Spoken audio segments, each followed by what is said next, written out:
राधा स्वामी जी।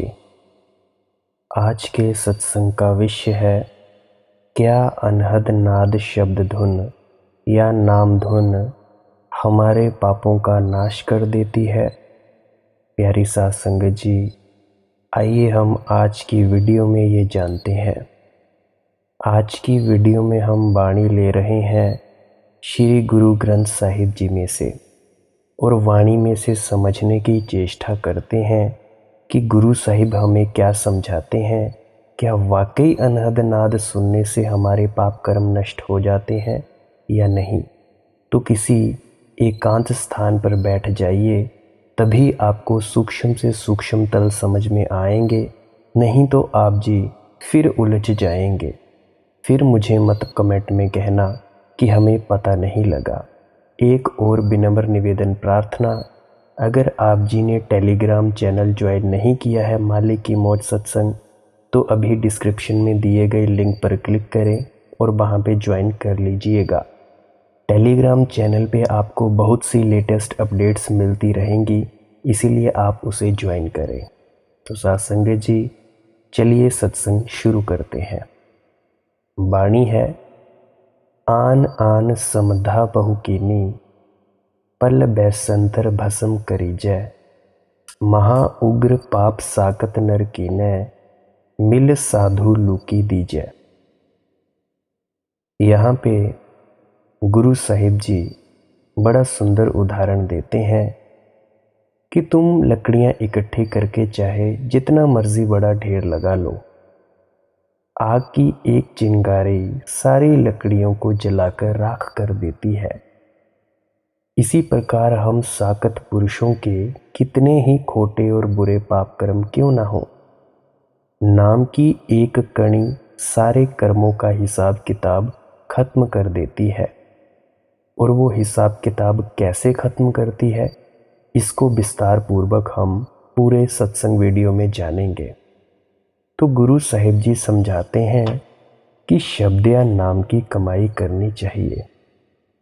अपने पिछले और बीते हुए कर्मों पर नज़र डालकर व्यर्थ ही घबराना नहीं चाहिए, बल्कि शब्द या नाम की कमाई पर ध्यान देना चाहिए, ताकि जो भी बुरे और खोटे कर्म पहले कर चुके हैं उनका हिसाब किताब खत्म हो जाए, आत्मा और मन की गांठ खुल जाए, हम अपने आप को पहचानने के काबिल हो सकें, उस परमात्मा को पहचानने के काबिल हो सके। कबीर साहिब जी फरमाते हैं, जब ही नाम हृदय धरा, भया पाप का नाश, मानो चिंगी आग की परी पुरानी घास। यानी जब वह नाम हमारे हृदय में बैठ जाता है, वस जाता है, जब हम उठते बैठते चलते फिरते शब्द या नाम की कमाई में लग जाते हैं। नाम की कमाई से मतलब उस अनाहत नाद या शब्द धुन को निरंतर सुनते रहना। ये जितने भी हमारे पाप हैं, बुरे खोटे कर्म हैं, ये सब नाश हो जाते हैं। इन सब का हिसाब किताब खत्म हो जाता है। बड़ी सुंदर उदाहरण देते हैं, सूखी घास ला लाकर कितना ही बड़ा ढेर क्यों ना कर लो, आग की एक चिंगारी पल भर में सारे घास को जलाकर राख कर देती है। इसी प्रकार हमारे कितने भी बुरे खोटे पाप और कर्म क्यों ना हो, नाम की कमाई सब कर्मों का सिलसिला और हिसाब किताब खत्म कर देती है। इसीलिए गुरु साहिब जी हमें बार बार याद दिलाते हैं, उठते बैठते चलते फिरते हमेशा अपने ख्याल को उस सच्चे शब्द के साथ जोड़कर रखना है, उस सच्चे नाम के साथ जोड़कर रखना है। यहाँ जिस शब्द या नाम का जिक्र महात्मा करते हैं, वह शब्द या नाम कहीं बाहर नहीं है, वह हमारे हरेक के शरीर के अंदर है, हमारी देह या हमारे वजूद के अंदर है। मैं हमेशा अर्ज़ करता हूँ और बताता रहता हूँ सत्संगों में, हमारा रूहानी सफ़र पैरों के नीचे तलवों से लेकर हमारे सिर के ऊपर की जहाँ पे चुटिया रखते थे वहाँ तक है।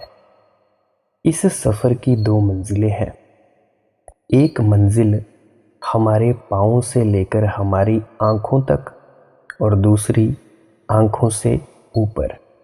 ऐसा समझें, अपने इस शरीर के अगर आपने 2 भाग कर दिए, अपनी आँखों पर एक बीच में कट लगा दिया दाएं से बाएं, तो ऊपर वाला हिस्सा अलग और नीचे वाला हिस्सा अलग।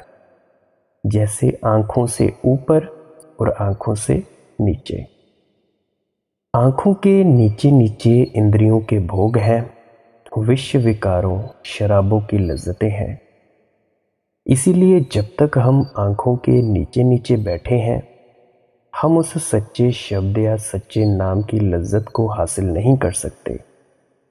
जिस समय गुरुमुखों के समझाने के अनुसार ध्यान और सिमरन के द्वारा अपने ख्याल को आँखों के पीछे इकट्ठा कर लेते हैं, फिर हमें सच्चे शब्द सच्चे नाम की समझ आती है कि वह मीठी से मीठी, सुरीली से सुरीली आवाज़ जो मालिक की दरगाह से आ रही है, वह हमारे हरेक के अंदर दिन रात धुनकारें दे रही है, दिन रात गूंज रही है। वह आवाज़ सभी के अंदर है, संतों, महात्माओं, चोरों, उचक्कों, सभी के अंदर है। किसी कौम, किसी मुल्क, किसी मज़हब का कोई सवाल नहीं है। आप जी जैसे मर्जी होकर अंदर जाएं।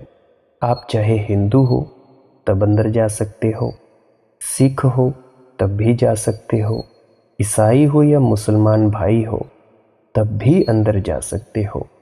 जो कोई भी अपने ख्याल को आँखों के पीछे इकट्ठा कर लेता है और कुछ समय बाद उसके अंदर अनहत नाद शब्द धुन शुरू हो जाती है और उसको जो जीव सुनना शुरू कर देता है वही अपने अंदर जाता है।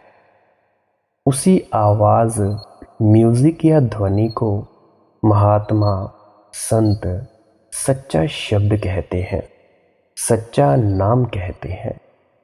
इस सच्चे शब्द, सच्चे नाम की कमाई करके हमारे जितने भी बुरे खोटे पाप कर्म हैं उनका सिलसिला खत्म हो जाता है।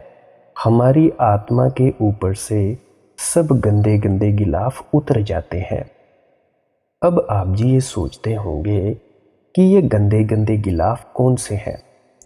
ये गिलाफ हमारे शरीर पर हमारी आशाएं, तृष्णाएं हैं, हमारे बुरे खोटे कर्म हैं, हमारी वासनाएं हैं। हमारे मुख्य रूप से 3 शरीर हैं, स्थूल, सूक्ष्म और कारण। स्थूल शरीर वो है जिसमें आप रहते हैं। स्थूल शरीर कार्य करता है, कर्म करता है और भोगता है।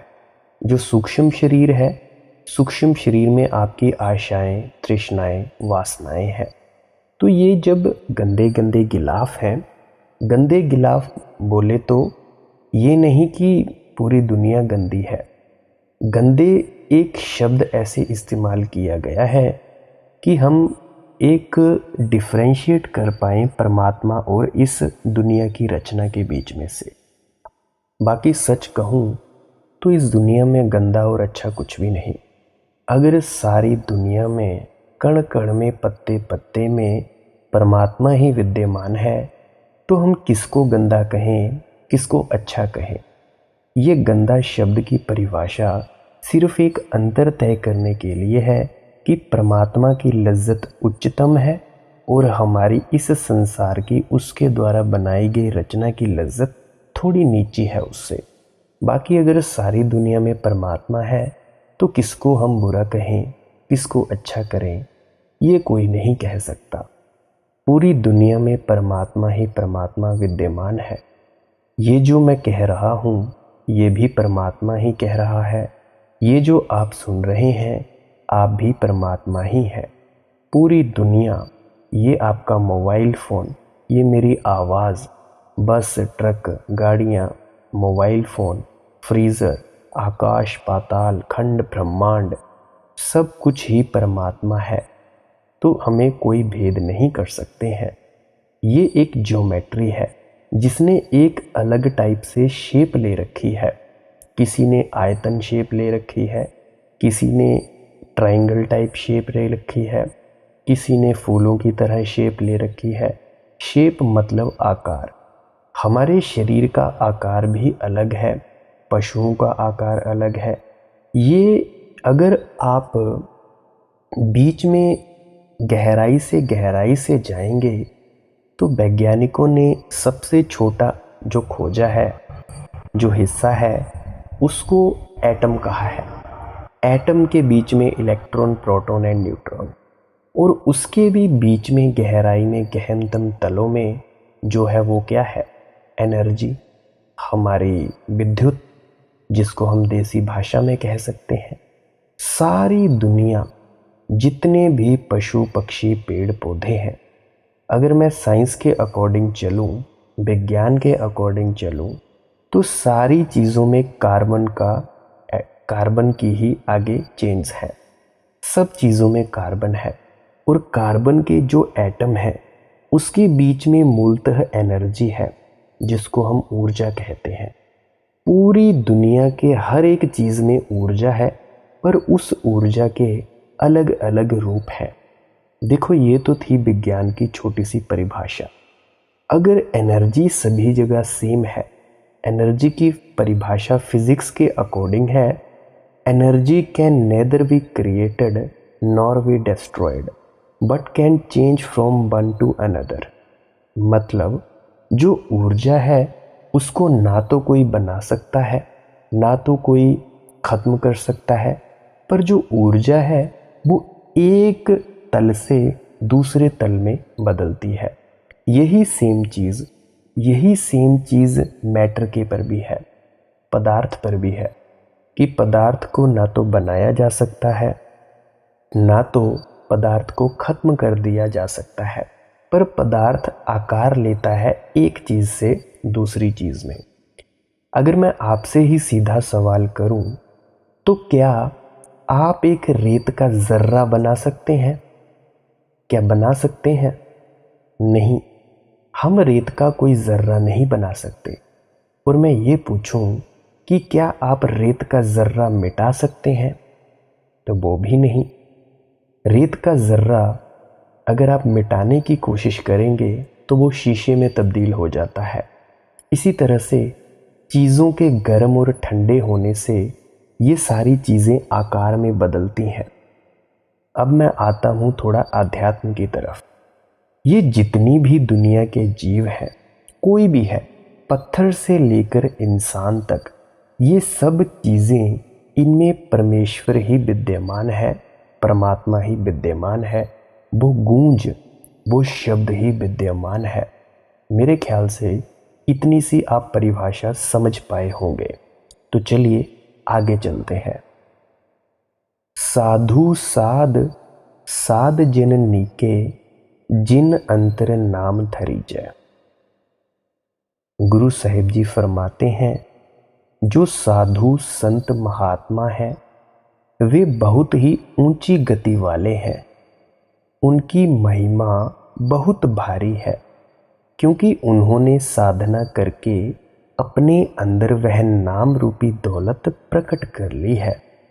महात्मा उन्हीं को साधु कहते हैं जो मन और माया के दायरे से पार चले जाते हैं। मन और माया के दायरे से पार चले जाने से मतलब कि हमारे जो ये विचार हैं इनसे परे चले जाना, मन से परे चले जाना। जो अपने आप को पहचानने के काबिल हो जाते हैं, जिनकी आत्मा और मन की गांठ खुल जाती है, यह साधु होते हैं। साधु साधक, साधना करने वाले। संत उनको साधु नहीं कहते जो घर बार छोड़कर, बाल बच्चों को त्याग कर, भगमे कपड़े पहनकर जंगलों और पहाड़ों में जाकर बैठ जाते हैं। हो सकता है उनमें से भी कोई साधु निकल आए, लेकिन केवल गेरुए कपड़े पहन लेने मात्र से ही आदमी साधु नहीं बन जाता। जो लोग साधना करके अपने ख्याल को नाम के साथ जोड़ते हैं, शब्द के साथ जोड़ते हैं, उन्हीं को ही गुरु साहिब साधु कहते हैं। केवल सफ़ेद वस्त्र पहन लेने से, सेंटरों में जाने से, डेरों में जाने से कोई सत्संगी नहीं बन जाता। अगर आप जी सोचते हो कि हमने नाम दीक्षा ले ली है, हमारा गुरु बहुत ऊंचा है, हाँ, इसमें कोई शक नहीं कि गुरु हमारा ऊंचा नहीं है या आपका ऊंचा नहीं है। गुरु तो ऊंचा ही है। पर अगर आप जी सोचते हैं कि आप सफ़ेद वस्त्र पहनकर हर संडे या जब भी आपका सत्संग होता है तो आप सत्संग सेंटरों में जाते हो, सभी को दुआ सलाम करते हो, राधा स्वामी करते हो, हाथ जोड़ते हो, या आप कभी कभी डेरों में चले जाते हो, तो इससे आप सत्संगी नहीं बन जाते और इससे आप अपने आप को एक स्पेशल इंसान समझने की भी चेष्टा ना करें और दूसरे को एक निकृष्ट व्यक्ति समझने की कोशिश करें कि भाई जी हमने नाम ले लिया है, हम ऊंचे हैं और ये जो नामधारी नहीं है ये नीचे हैं। तो अगर आप सब भी ये सोचने लगें तो ये जो पुरानी जात पात थी, ब्राह्मण, शूद्र, वैश्य और क्षत्रिय, इनमें और आप में फ़र्क क्या रहा? क्या कोई फ़र्क रहा? मुझे नहीं लगता कि अगर आप भी खुद को नाम लेकर स्पेशल समझते हैं कि मैं बड़ा ही एक ख़ास इंसान हूँ और दूसरे इंसानों को तुच्छ समझते हैं, खुद सफ़ेद वस्त्र पहनने में बहुत बड़ा अनुभव करते हैं, तो ये कोई एक अच्छे सत्संगी की, साधु की पहचान नहीं है। आप जी खुद को सत्संगी कहना या साधु कहलाना बंद कर दें। उंगली उठती है तो गुरु पर उठती है। तो मेरी तो आपसे यही विनम्र प्रार्थना है कि कृपया ऐसी चीज़ें करके खुद को तो सत्संगी कहने का सोचें भी मत। गुरु साहिब फरमाते हैं, उन साधुओं की बहुत महिमा है जिनकी गति बड़ी ऊंची है। हमने ऐसी ऊंची गति वाले गुरुमुखों की संगति करनी है, ऐसे साधुओं, संत, महात्माओं की सोहबत करनी है। वाणी है, परस निपरस भय साधु जन जन हर भगवान दिखी जय। गुरु साहिब समझाते हैं, ऐसे महात्मा की संगति में जाकर हमारे मन को बड़ी ही प्रसन्नता होती है, बड़ी खुशी और शांति मिलती है। उनकी संगति में जाकर ही हमें पता चलता है परमात्मा क्या है, आत्मा और परमात्मा का क्या संबंध है, किस तरह हम परमात्मा से बिछुड़कर 84 के जेल खाने में फंसे हुए हैं, हमारी राह में कौन कौन सी रुकावटें हैं, किस तरह हम उन रुकावटों को दूर कर सकते हैं। इन सब चीज़ों की सूझ और समझ हमें गुरुमुखों की संगति में जाकर ही आती है। हमारा संग जो मन है, हमारा मन संगति या सोहबत का बड़ी जल्दी असर लेता है। अगर हम बुरे पुरुषों की संगति करते हैं तो हमारे मन में बुरे बुरे विचार पैदा हो जाते हैं। अगर हम मालिक के भक्तों और प्यारों की संगति करते हैं, वे परमात्मा की भक्ति में लगे हुए हैं, उनको देखकर अपने आप ही हमारे अंदर भी मालिक से मिलने का शौक और प्यार पैदा होना शुरू हो जाता है। वाणी है, साकत सूत बहु गुरजी भरया कियो कर तान तनिजय, तंत सूत किछ निकसे नाही साकत संग न कीजय। गुरु साहिब जी फरमाते हैं, जो मनमुख लोग हैं उनका जो सूत, उनका जो मन है वह बहुत ही उलझनों से भरा पड़ा है। आप देखें, जो सूत उलझनों से भरा हो उस सूत से ना तो ताना तना जा सकता है और ना कभी कपड़ा ही बुना जा सकता है। इसी तरह जो मनमुखों का मन है वह तो सारी दुनिया के अंदर फैला हुआ है, विश्व विकारों, इंद्रियों के भोगों, कौमों मजहबों के झगड़ों में उलझा हुआ है। उनकी संगति और सोहबत में रहकर हमारा ध्यान किस प्रकार परमात्मा की भक्ति की ओर जा सकता है? क्योंकि जिस तरह की संगति और सोहबत हम करते हैं वैसे ही विचार हमारे मन में पैदा होने शुरू हो जाते हैं। गुरु रामदास जी फरमाते हैं, साकत नर प्राणी सद भूखे, नित भूखन भूख करी जय, तावत ताए तावत प्रीत माया, लख कोसन कऊ बिथ दीजय। यानी जो मनमुख लोग हैं उनके मन में तो कभी सब्र या संतोष नहीं आता। परमात्मा उनको कितना भी दे, वे हमेशा दुनिया की इच्छाएं और तृष्णाएं ही मालिक के आगे पेश करते रहते हैं। वे हमेशा ही दुनिया की शक्लों और पदार्थों के लिए भटकते और तड़पते फिरते हैं। गुरु साहिब फरमाते हैं कि क्या ऐसे पुरुषों की कभी संगति और सोहबत करनी चाहिए? लख कोसन कऊ बिथ दीजय, उनसे तो कम से कम लाख कोस दूर ही रहना चाहिए। उनकी संगति तो भूले भटके भी नहीं करनी चाहिए। आखिर हमें किनकी संगति करनी है? सतगुर साध संगत है निकी, मिल संगत राम रविजय। फरमाते हैं किनकी संगति करनी है? हमें गुरुमुखों की संगति करनी है, सतगुरु की संगति करनी है, साध संगत की संगति करनी है। अपने आप को सत्संग में रखना है, क्योंकि राम रविजय, वहां जाकर मालिक की याद आती है, मालिक की भक्ति की ओर हमारा ख्याल जाता है, विश्व विकारों से हमारा ख्याल निकलता है। संत कबीर जी फरमाते हैं, कबीर संगत साध की, जो की भूसी खाए, खीर खांड भोजन मिले, साकत संग न जाए। अगर मालिक के भक्तों और प्यारों की संगति में जाकर हमें रूखे सूखे टुकड़े भी खाने पड़े, तो वे भी मनमुखों की संगति में जाकर खीर हलवा पूरी और स्वादिष्ट भोजन करने से लाख दर्जे अच्छे हैं।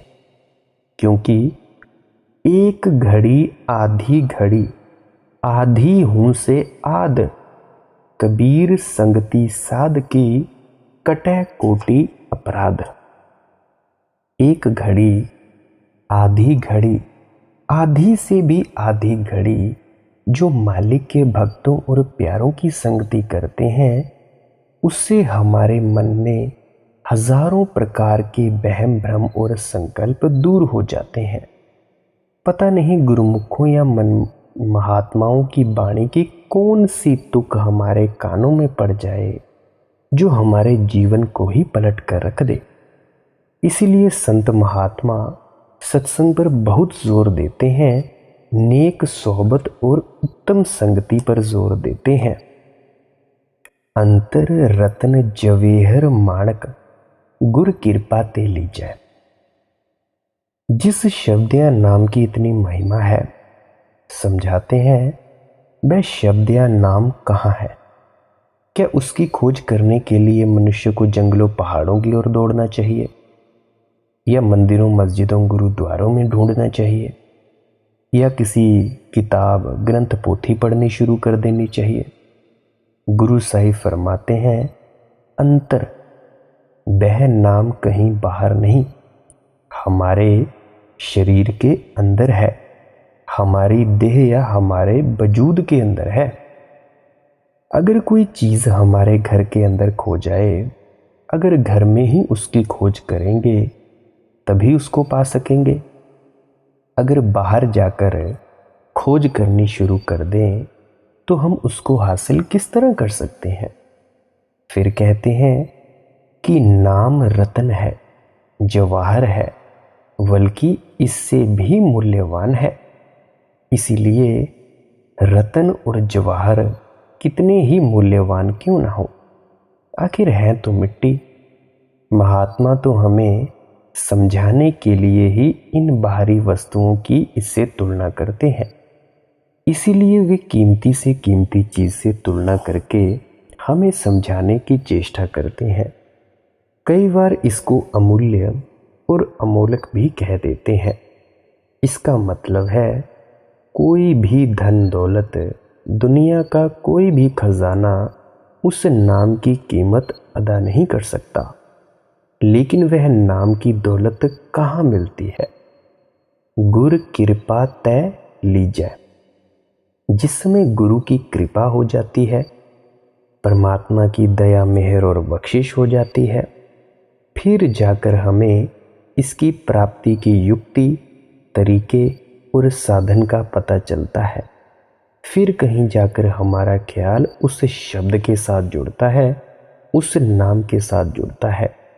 साथ संगत जी, वैसे तो उस युक्ति के बारे में जिक्र सत्संगों में भी किया जाता है, पर बहुत से सत्संगी होते हैं जो अपने आप को कहलवाते हैं, बहुत से भक्तजन होते हैं जो सत्संगों को समझ नहीं पाते। इसीलिए स्पेशली गुरु साहिब को बैठकर बताना पड़ता है वो तरीका। मेरा ठाकुर बड़ा बड़ा है, स्वामी हम क्यों कर मिलह मिली जाए। अब गुरु साहिब मालिक की ओर आते हैं, फरमाते हैं जो परमात्मा है बहुत बड़ा है, बहुत ऊंचा है, बहुत निर्मल है, वह सच खंड का रहने वाला है। हम दुनिया के जीव बहुत नीचे हैं, हमारे अंदर बहुत ही गंदगी है, हम माया के जाल में फंसे हुए हैं। ना हमारे अंदर कोई गुण है, ना कोई खूबी है, हम इतने नीचे हैं, वह परमात्मा इतना ऊंचा है। उस मालिक से मिले बिना देह के बंधनों से हमारा छुटकारा कभी नहीं हो सकता। वो मालिक कौन है, कहाँ है? वो हमारा ही सच्चिदानंद स्वरूप है, तत्वमसी श्वेत केतु।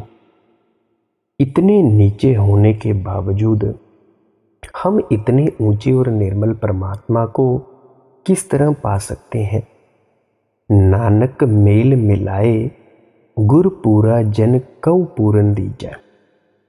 फरमाते हैं इतने नीचे और गंदे होने के बावजूद हम परमात्मा तक पहुंच सकते हैं, परमात्मा से मिल भी सकते हैं। अगर हमें कोई पूरा सतगुरु मिल जाए, पूरा गुरुमुख मिल जाए, वह हमें मालिक से मिलने का भेद और तरीका बतला दे, तो जाकर हम परमात्मा की भक्ति करके परमात्मा तक पहुंच जाते हैं। आप जी देखें, मालिक के भक्त और प्यारे किस तरह पारस बनकर आते हैं, और वे हमें भी नाम देकर, दीक्षा देकर पारस बना देते हैं। हम किस प्रकार उन मालिक के प्यारों और भक्तों की संगति और सोहबत में जाकर खुद भी पारस बन सकते हैं। हमारा भी जन्म मरण के दुखों से छुटकारा हो सकता है। हम भी वापस जाकर परमात्मा के अंदर समा सकते हैं। हम समा सकते हैं उसके अंदर जाकर, अगर हम गुरुमुखों की संगति करें। इसलिए हमें भी चाहिए गुरुमुखों की संगति और सोहबत में जाकर शब्द या नाम की कमाई करनी है। शब्द या नाम की कमाई कैसे करनी है? अगर आप जी का ध्यान में दिल नहीं लगता तो पिछली वीडियोस में मैंने ये एक विधि बताई थी कि हम ध्यान में कैसे उतरें। मेरे ख्याल से उस वीडियो का शीर्षक होगा मोह और माया से कैसे ऊपर उठें, या मोह और माया से छुटकारा कैसे पाएं।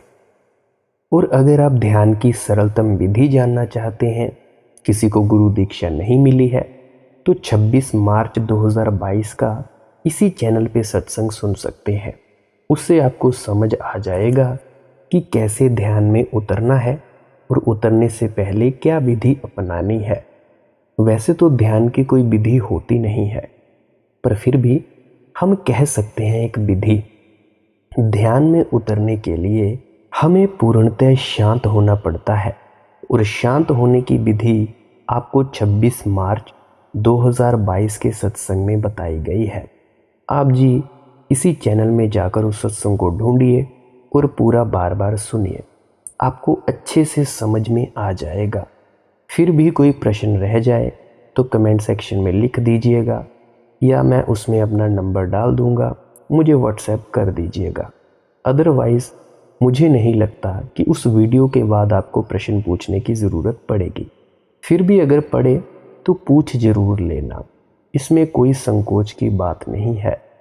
और अगर आपने पिछली वीडियोज़ नहीं सुनी है, अगर आपका कोई ख्याल हो, सवाल हो, तो उस सवाल को पूछने से पहले पिछली वीडियोज़ भी ज़रूर देख लिया करें।